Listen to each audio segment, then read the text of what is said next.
ચારેકોર ભરાયેલું છે પાણી અને ઝાડ પર ફસાયેલા છે બાનરો.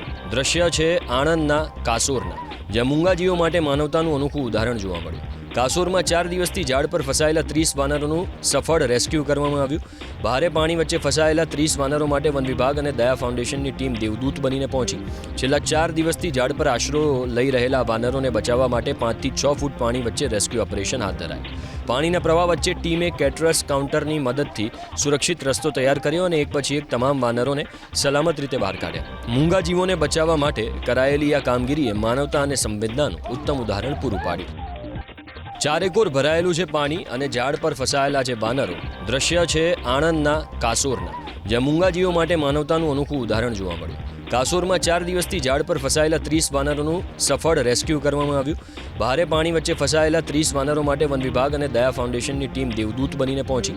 છેલ્લા 4 દિવસથી ઝાડ પર આશરો લઈ રહેલા વાનરોને બચાવવા માટે 5 થી 6 ફૂટ પાણી વચ્ચે રેસ્ક્યુ ઓપરેશન હાથ ધરાયું. પાણીના પ્રવાહ વચ્ચે ટીમે કેટરસ કાઉન્ટરની મદદથી સુરક્ષિત રસ્તો તૈયાર કર્યો અને એક પછી એક તમામ વાનરોને સલામત રીતે બહાર કાઢ્યા. મૂંગાજીવોને બચાવવા માટે કરાયેલી આ કામગીરીએ માનવતા અને સંવેદનાનું ઉત્તમ ઉદાહરણ પૂરું પાડ્યું.